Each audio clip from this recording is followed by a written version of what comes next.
Now, may I request Dr. Kundu to kindly felicitate Professor Sabnis. Sir, please come.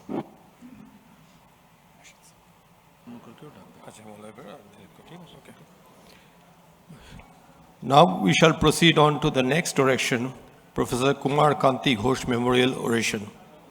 So may I invite on stage Professor Anup Kundu, sir is here, Professor Dilip Kormakar and Professor Molloy Bera. Sir, please come on stage. Sir, please come. No, apni thakben. Apni thakben. Tinjon. Arekta chair de to.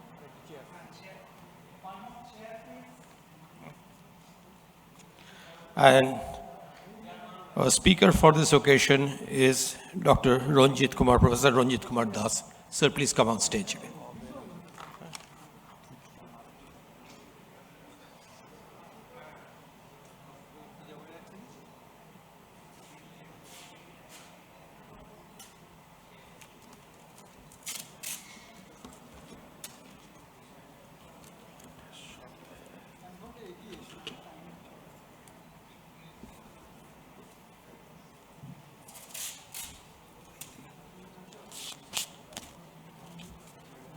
দিক থেকে fix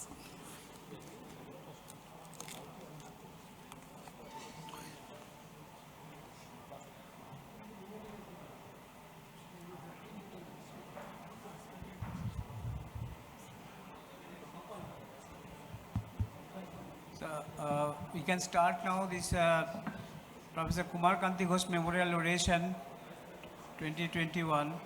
I will request Professor Molloy Bera to introduce Professor Ranjit Das.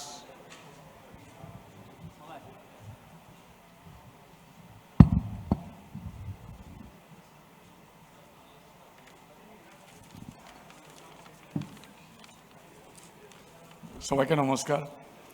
আমি দীর্ঘদিন professor রঞ্জিত দাসের সঙ্গে কাজ করেছি, একসঙ্গে আমরা পড়েছিও। সেই জন্য আমাকে আমাদের বাসকনের সবাই আমাকে একটু বলেছেন যে ওনার সম্পর্কে কিছু আলোকপাত করতে। তার এবার শোনা যাচ্ছে, তার দীর্ঘ চাকরি জীবন বা দীর্ঘদিন যে মানুষের সেবা করে এসছেন সেটা আমি এই কয়েক মিনিটের মধ্যে বলা সম্ভব না, তবু কিছুটা আমি পাঠ করে শোনাচ্ছি এবং এটা বাংলাতেই পাঠ করে শোনাতে বলেছি যাতে আরও এটা একটু অ্যাপ্রিসিয়েটেড হয়। ডক্টর রঞ্জিত কুমার দাস আসামের কাছাড় জেলায় তার পৈতৃক বাড়িতে জন্মগ্রহণ করেন। তিনি তৃতীয় শ্রেণী থেকে ম্যাট্রিক পাস পর্যন্ত সফলভাবে জাতীয় বৃত্তি নিয়ে পড়াশুনো করেন। 1978 সালে শিলচর মেডিকেল কলেজে MBBS করেন, তারপর ইন্টার্নশিপ করেন, তারপর তিনি কলকাতায় চলে আসেন আরও পড়াশুনো করার জন্য, আরও ভালোভাবে মডার্ন কাজকর্ম করার জন্য। সেখানে তিনি IPGMে এসে সার্জারি বিভাগে প্রশিক্ষণ নেন। আর 1984 সালে তিনি MS জেনারেল সার্জারি করেন IPGMের থেকে। 1998 সালে IPGMের থেকে MCH জেনিটোইউরিনারি সার্জারি অর্জন করেন। আমি তার সঙ্গে পড়েছিলাম, সেই জন্য আমরা দু ভাইয়ের মতো ছিলাম, একসঙ্গে কাজ করতাম। সরকারি চাকরিতে জয়েন করেন এবং বর্ধমান মেডিকেল কলেজে RMO কাম ক্লিনিক্যাল টিউটর হিসাবে কাজ করেন ইউরোলজি বিভাগে 1987 সালে। 1993 সালে IPGMে স্থানান্তরিত হন এবং সেখানে তিনি বিভিন্ন ধাপে কাজ করে আলটিমেটলি অধ্যাপক হিসাবে সেখানে পড়াশুনো করান। অনেক ছাত্রকে তিনি পড়িয়েছেন এবং মাঝে এক বছর 1999 সালে আবার আরজি করে গিয়ে অ্যাসিস্ট্যান্ট প্রফেসর হয়ে কাজ করে আসেন। তিনি দীর্ঘদিন IPGMে বিভিন্ন ক্রিটিক্যাল ইউরোলজি অপারেশন এবং ট্রান্সফার সার্জারি, বহু ট্রান্সফার সার্জারি করেন। আবার তিনি আরজি করে ফিরে যান তার সেই পুরনো কলেজে 2010-এ অধ্যাপক হয়ে। সেখান থেকে তিনি অবসর গ্রহণ করেন। অবসর তিনি করেননি, অবসর তাকে করতে দেয়নি। আবার তাকে রিজয়েন করানো হয়েছে, সেখানে তিনি পার্ট টাইম হিসাবে ছাত্রদের পড়াচ্ছেন, অপারেশন করছেন কিছু কিছু। যাই হোক, তার এই সার্ভিস পিরিয়ডে তিনি অনেক কাজ করার ফাঁকেও 30টি পাবলিকেশন করেছেন, তার থেকেও বেশি, আমি 30টা মোটামুটি ইনফরমেশন পেয়েছি। এবং নিজেকে, আমি যেহেতু আমাদের রঞ্জিত দাদার সঙ্গে কাজ করেছি, 24 ঘন্টা কাউকে পাওয়া যাক না পাওয়া যাক, প্রফেসর রঞ্জিত দাসকে পাওয়া যাবে ক্যাম্পাসের মধ্যে। সেই জন্য আমরা একটু ফাঁকি দিলেও কোনো কারণে আমাদের কোনো টেনশন হতো না, কারণ আমরা জানি ক্যাম্পাসের মধ্যে একজন আছে, কোনো পেশেন্ট খারাপ হলে, কোনো এমার্জেন্সি হলে তাকে পাওয়া যাবে। তাকে জাস্ট ফোন করে দিল, দাদা তুমি দেখো আমরা একটুখানি আনন্দ করছি বাইরে, বা একটু ফাঁকি মারছি। এবং পুরোপুরিভাবে নিজেকে নিয়োগ করেছেন, কোনো প্র্যাকটিস নয়, পুরোপুরিভাবে পুরোটাই 24 ঘন্টা, প্রত্যেকটি ঘন্টায় প্রত্যেকটি মিনিটই পেশেন্টকে দিয়েছেন, ছাত্রদের দিয়েছেন, হাসপাতালকে দিয়েছেন। আলটিমেটলি 2021-2022-এ তিনি ইউরোলজি সোসাইটিতে প্রেসিডেন্ট হিসাবেও কাজ করেছেন।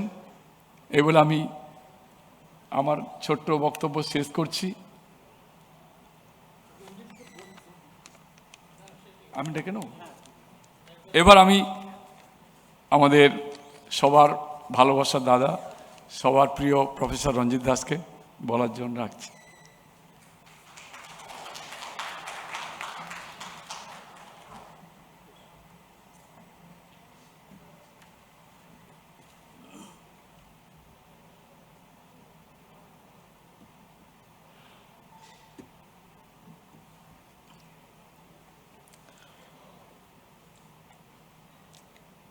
Honorable chairpersons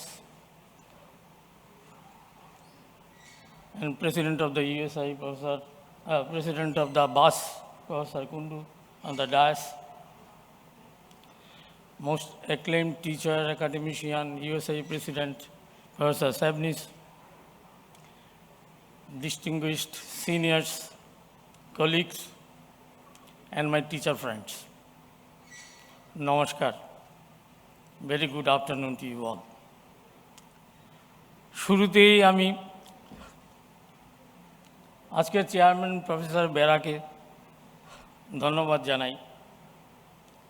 উনি কিছু কথা তো আমার সম্বন্ধে বলেছেন, কিন্তু বেশিরভাগ কথাগুলোই অত্যন্ত ভালোবাসা প্রসূত আবেগ থেকে উনি আমার কিছু প্রশংসা করার চেষ্টা করেছেন।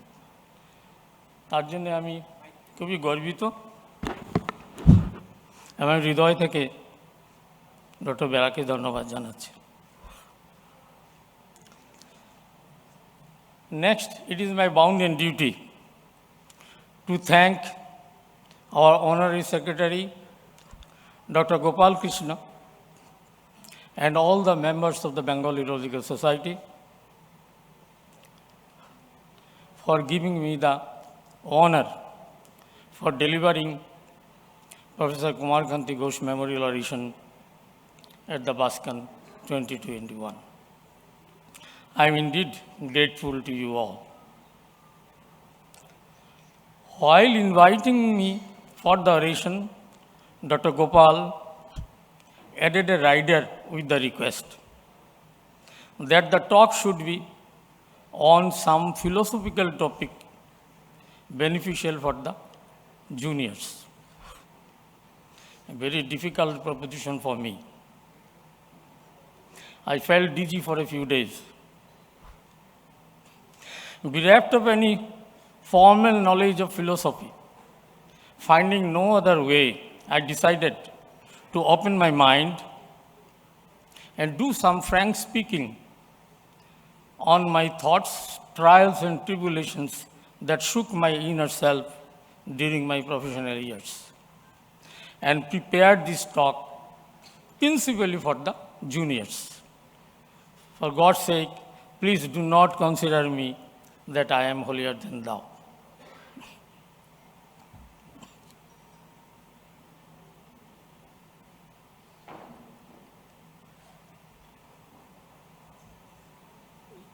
Oh. At the beginning, let me pay my obeisance to this great soul, Professor Kumar Kanti Ghosh.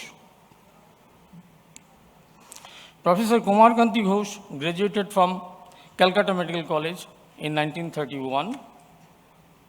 He joined health service and was posted in districts. Eventually, in 1948, he had his efforts in England while he was posted in Lake Medical College after the war. From Lake Medical College, he went to Calcutta Medical College as the second professor, along with Dr. Shobhut Datta, and eventually retired as the head of the department. He was also posted in Presidency General Hospital, later SSKM Hospital, for some time. He worked as a general surgeon, though his main interest was in urology. He was the founder president of Urology Association of Calcutta, later known as Bengal Urological Society, and a founder member of the Urology Society of India. He was the president of USA in 1968. Despite having a running practice, he still found time to teach and train the next generation of surgeons and urologists of Bengal. His nature was extremely friendly towards his juniors. Even during his most busy days, he always found time to relax on Sundays in his hobby of fishing in the ponds around Calcutta. Professor Ghosh was one of the few pioneers who had immense contribution towards the development of urology in Bengal. Shraddhavan Lavate Janam. This is a quarter verse from Srimad Bhagavad Gita. We have heard these days many times since our school days without giving much thought on it. What it tells us? We must have deep faith, respect, and gratitude on our gurus, that is, our teachers, our professional forerunners, such as one Professor K.K. Ghosh, our scriptures, our professional books, and other sources from where we enrich ourselves. Shraddha is the keynote of all kinds of learning. However, a word of caution, blind faith is not a desirable thing. Before placing it on any guru, we must use our intellect to confirm that guru has attained the expertise. It is necessary for us to discuss the life, activities, and achievements of great professional personalities time to time to imbibe principles within ourselves and derive inspirations. I cannot desist myself but to quote a stanza from the poem A Psalm of Life by Henry Wordsworth. Lives of great men all remind us we can make our life sublime and departing leave behind us footprints on the sands of time. So, young friends, we should try to leave behind some footprints out of our deeds. Experience is not what happens to a man. It is what a man does with what happens to him. A saying of Aldous Huxley, an English writer and the philosopher. In next few minutes, I shall try to analyze my thoughts arose out of some experience while leading my professional life as a medical student, rural doctor, urologist, transplant surgeon, and as a teacher, spanning over a period of more than 40 years.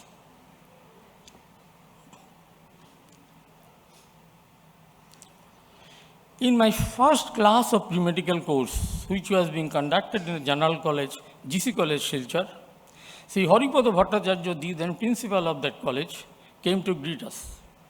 His opening sentence was, "Dear medicos, doctors are next to God.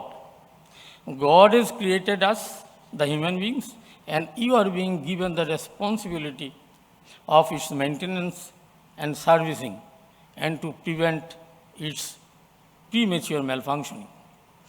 This welcome address gave me a huge inspiration for the nobility of the profession I am going to have. Around that time, I also read Swami Vivekananda's lectures from Colombo to Almora, where he paraphrased a sloka from Manu Samhita. In the Kali Yuga, there is only one karma left. Sacrifices and tremendous tapasyas are of no avail now. Of karma, one remains, and that is the karma of giving.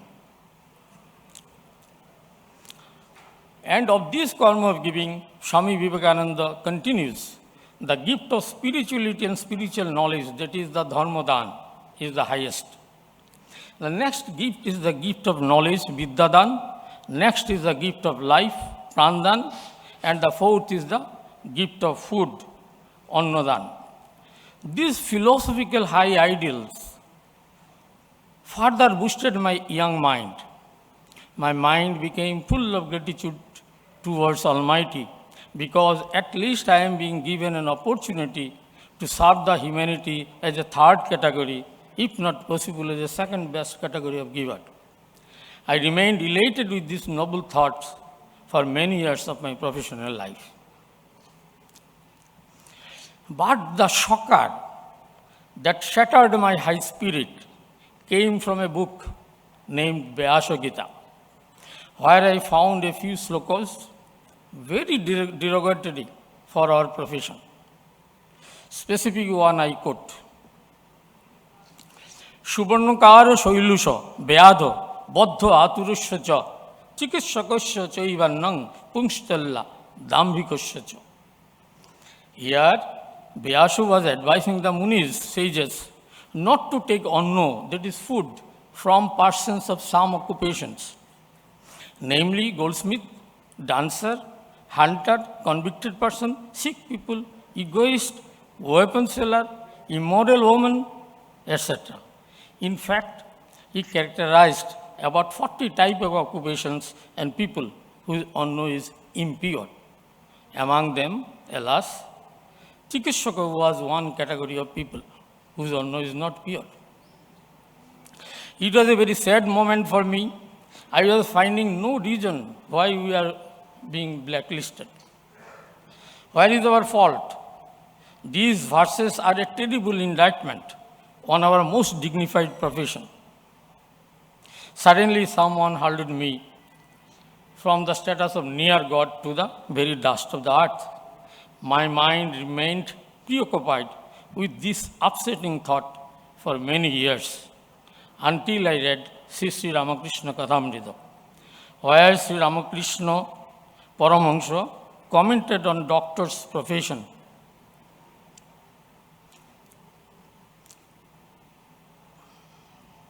Many people think of doctor's profession as very high, only if they were to treat their patients without charging any fees, and only out of compassion for the sufferings of others. It is the highest of high profession, but one becomes gradually hard-hearted by charging fees from everybody, making a trade of medical profession. If one does only that, it is certainly bad. This observation made the Vyasa stand somewhat comprehensible for us. Sri Ramakrishna further simplified the issue totally. If one practices the doctor's profession in a selfless manner to help others, then it is very good.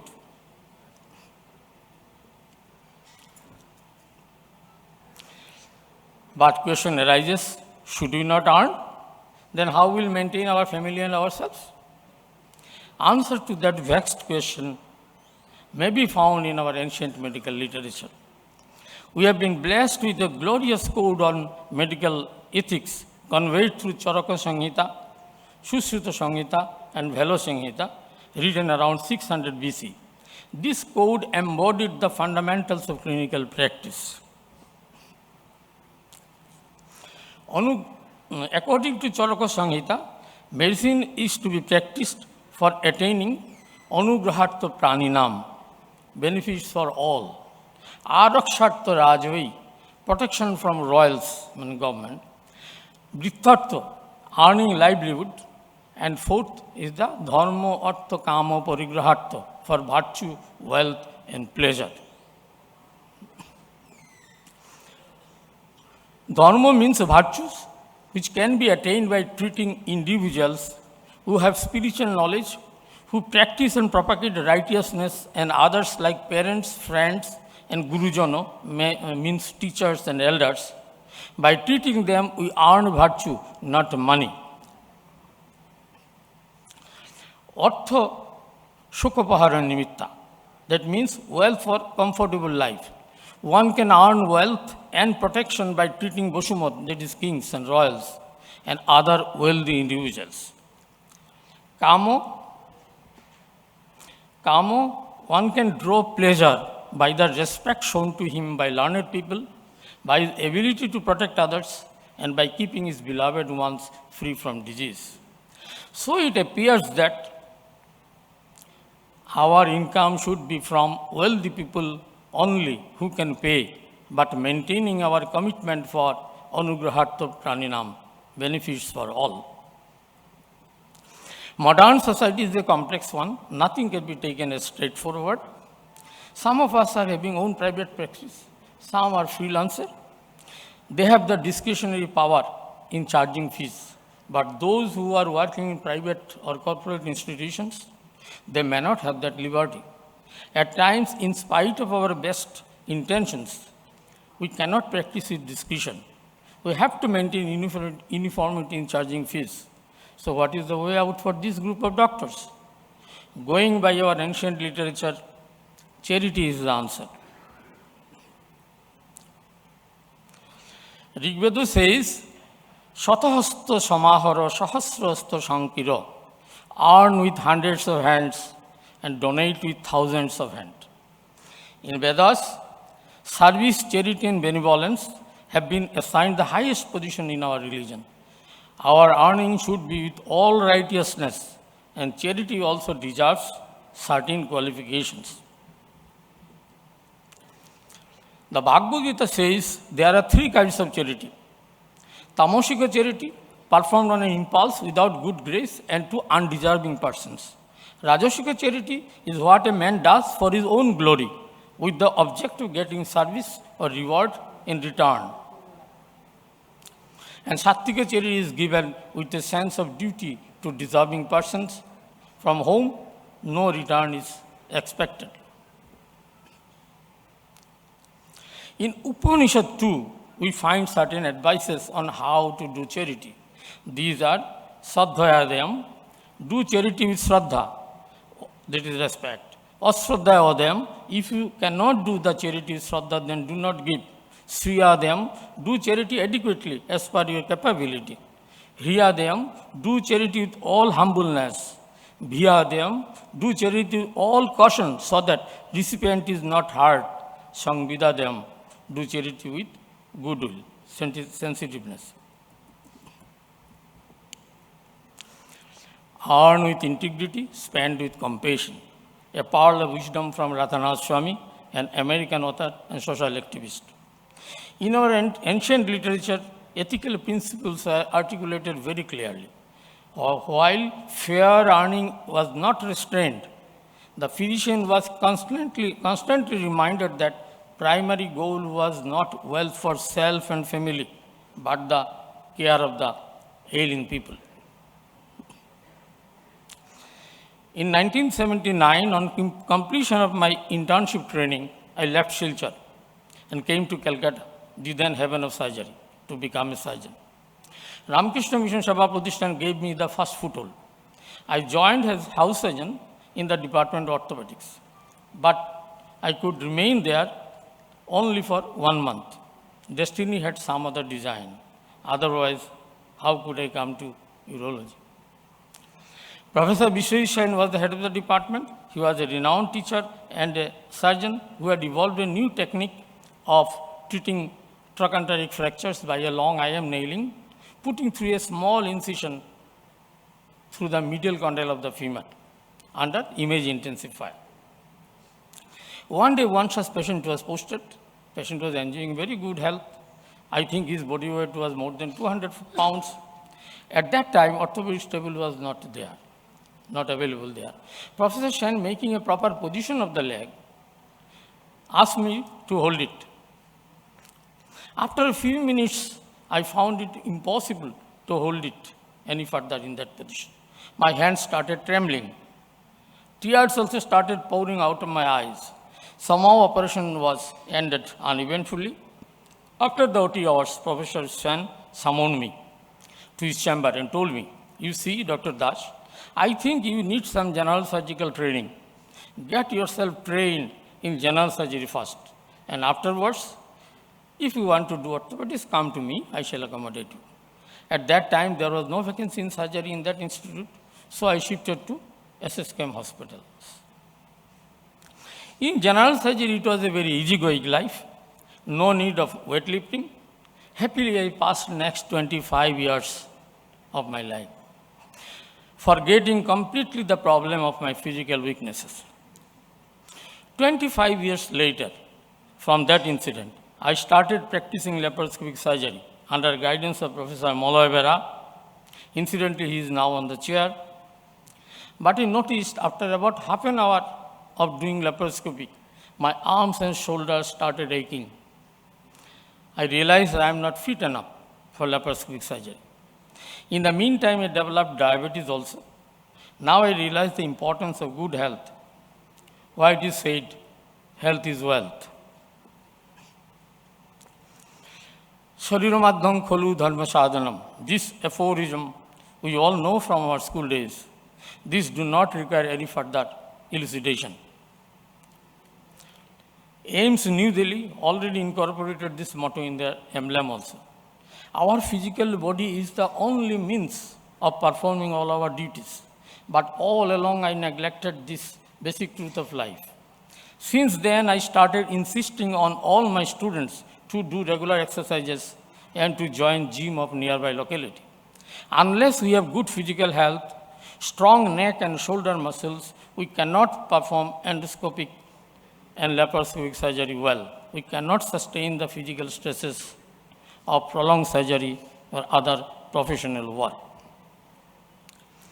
It is very heartening to see that Medical Council of India, although late, realizes the importance of good physical health and included gymnasium in the basic requisites for undergraduate college from 2017. But medicos do not only need good physical health, but need to look after other components of health also. We undergo a good amount of stress while maintaining our existence in the society and doing our duties.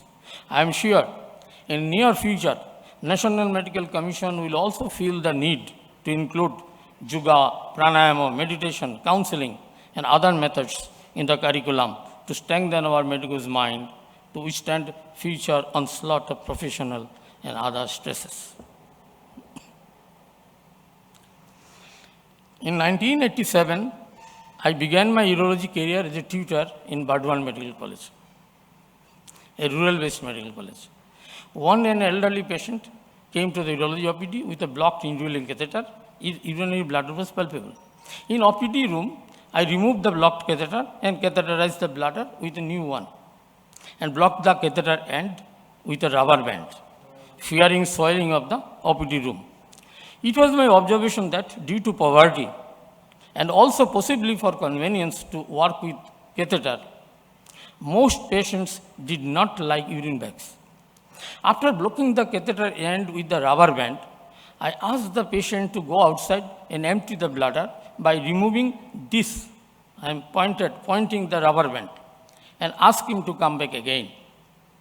Still, I feel extreme shame and guilt while describing this story to you.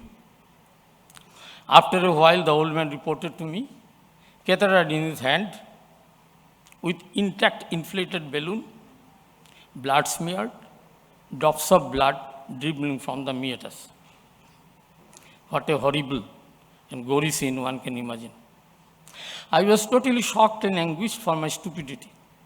Thank God, I could pass a new catheter with the help of my colleague, Dr. Rupak Dotto, who should be in the audience. And the situation was somehow tackled.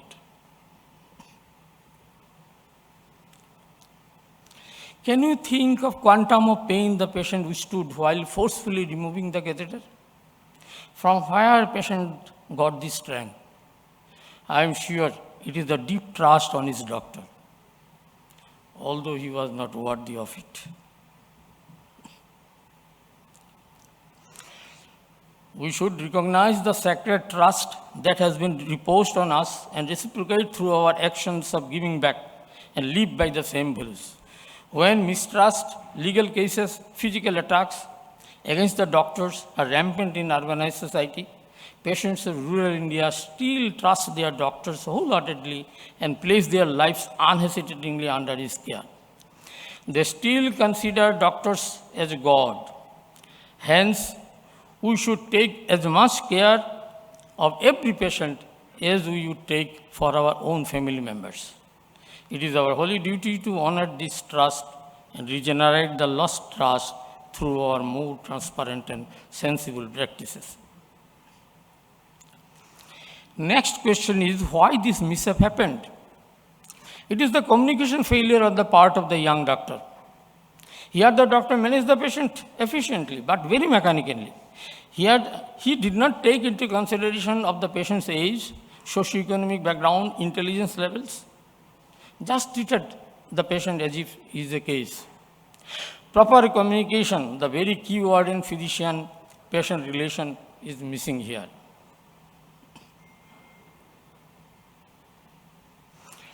Good communication skills on the part of the doctors not only helps in the therapeutic success by providing holistic care to the patient, but also leads to job satisfaction among the doctors. It is, I have quoted from anonymous source. In a multi-state survey released by Oxfam India, pointed to a large-scale breaches of professionalism. 74% of survey respondents mentioned that their healthcare professionals simply wrote up prescriptions without explaining their medical condition to them or educating them about its nature and cause. Yes, in government hospitals, there are social gaps in language, economic status, education levels, huge patient burden, and dismal doctor-patient ratio, which might make communication a challenge. In spite of so many barriers to effective communication in government hospitals, we are duty-bound to deliver and do better communication with the patients, which is the need of the hour. In this regard, I am citing 3 models of patient-physician communication. But as my time is limited, I cannot talk in details on it. Just I am citing the references in the slides for your further reading. Name of the all models goes by acronym. First is the learn model. You see, L stands for listen, E explain, A acknowledge, R recommend treatment, and negotiate agreement. Please references, please note. I have no time to tell in details. Second one is the respect model. Respect model, rapport, empathy, support, partnership, explanation, cultural competence, and the trust. And the third one is aided model of communication. Acknowledge, introduce, duration, explanation, thank you. The respect and the aided models, sorry, I have not shown it. This aided models copyright is reserved. The respect and the aided models are now very popular.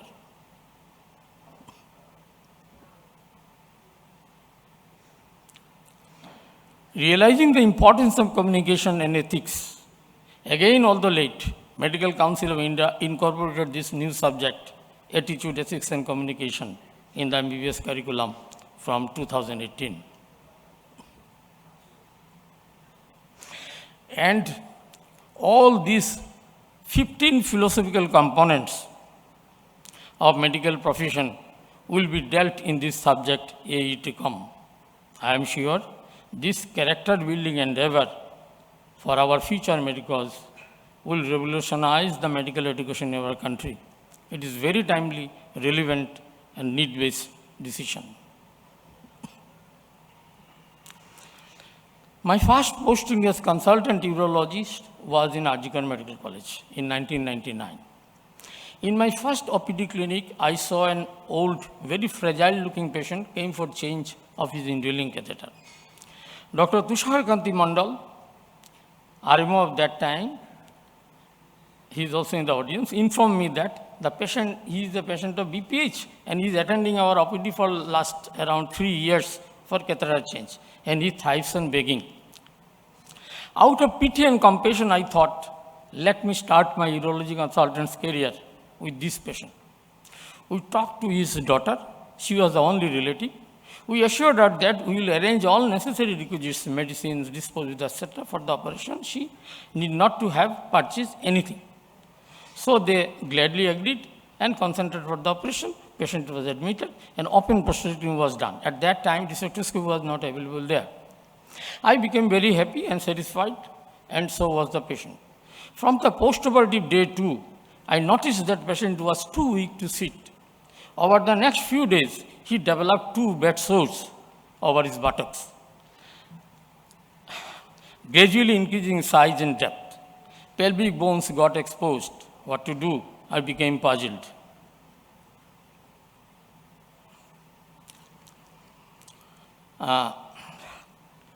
His serum protein was also found to be very low. At that time, there was no plastic surgeon also posted in the Arjikan Medical College. So I was in a real soup. I and 2 house surgeons of the department tried our best to give him extra protein-rich food, but of no avail. Bed sores, in spite of our best care, got worse day by day. I started suffering from remorse. Why did I take this malnourished patient for a major operation? I remained preoccupied with this thought of this patient all the time. Finding no way out, I started praying to Almighty for some way out. At that time, Dr. Taposh Maji, now professor of NRS Medical College, he joined our department as a tutor. So one day when we were giving round in the ward, I saw a booklet in his hand. I took it from him, and it was a journal of ASI, most probably February 1999 issue. While I was going through the pages of the journal, my eyes got stuck in a paper, a collaborative work of surgery department of a medical college and the Ayurvedic Institute from UP. My memory failed to recollect the exact name of the institutes. In the articles, authors described the effect of turmeric powder with coconut oil on venous ulcers of leg. And they showed the pictures of how over 21 days' time ulcers got completely healed without losing any time. I took it as a God-sent rescue and Dr. Taposh Maji as a messenger of God for me. Without losing any time, I arranged these ingredients, mixed them in a betadine bottle to camouflage to real nature of the ointment from others. We divided the ulcer well and asked my juniors residents to apply the mixture twice daily. You believe me, over next 3 weeks' time, area became completely normal skinned. Patient happily went home. Later, I percolated this knowledge to many plastic surgeon, neurosurgery colleagues, and many of my plastic surgery colleagues and myself adopted this method in many bed sores and other surgically created wounds. And in all cases, we met with gratifying results. My intention of sharing this experience is twofold. Health professionals report significant emotional distress at the aftermath of making an error, and in particular feeling of shame, guilt, panic, and humiliation. Although empathy and compassion is the basic need for healthcare, but it should not be purely emotional one. Rather, it should be with due reasoning. Compassion without reasoning may do more harm than good. Recognition of the emotional impact on patient safety and on medical errors is growing. Again, due to time constraint, I cannot go into the subject, and so I have mentioned the references of a few articles for your further reading.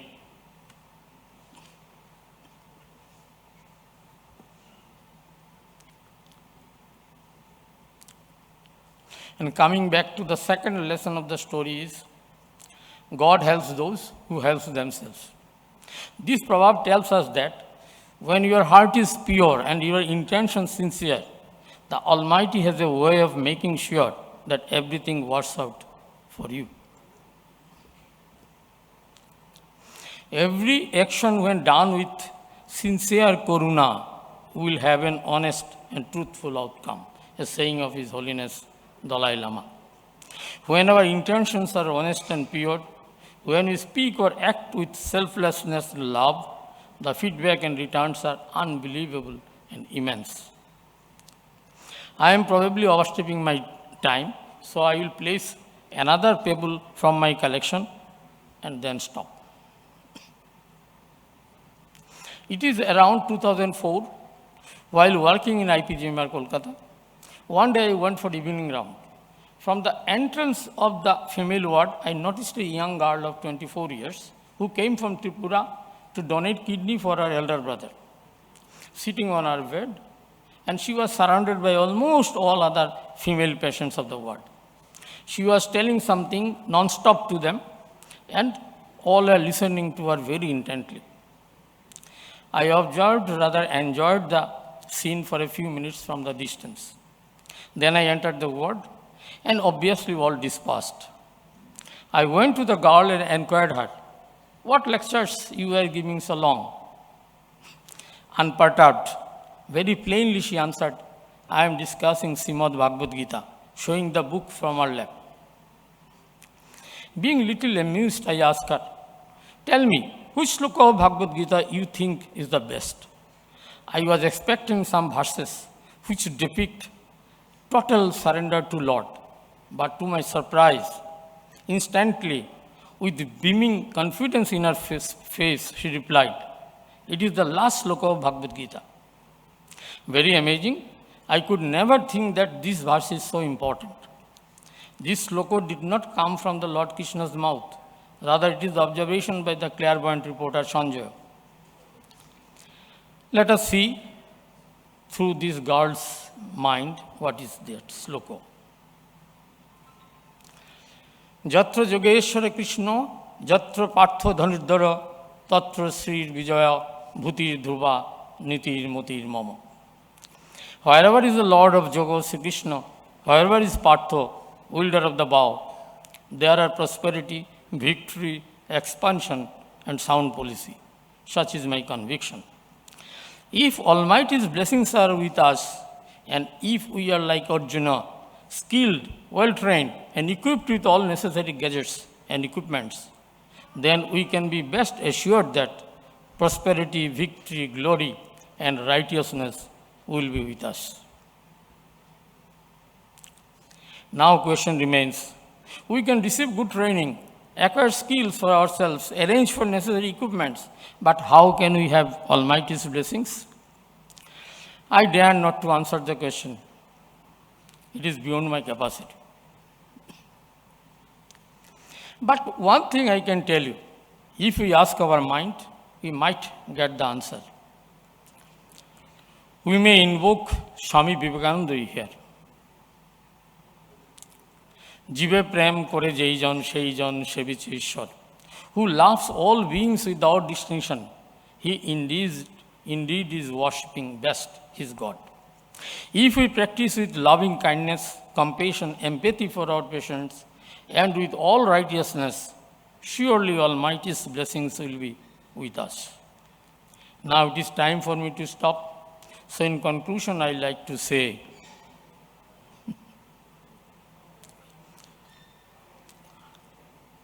this is the work of my nephew, 9-year-old boy, who made the slide.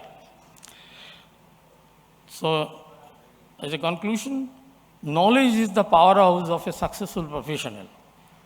We must be ever ready to adapt to the new technique and technological advances and learn continuously throughout our career. We must prioritize the time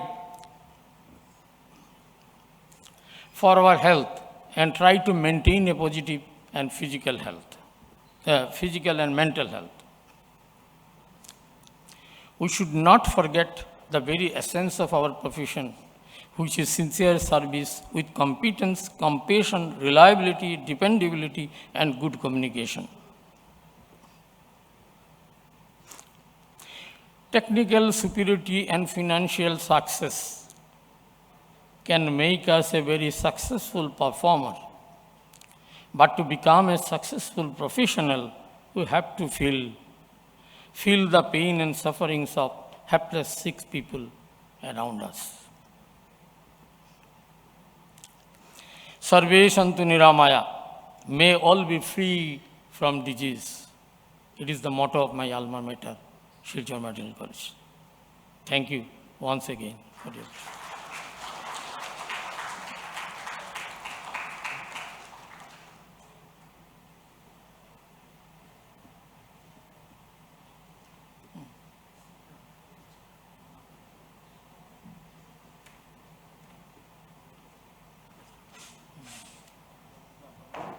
Sir, thank you very much, sir.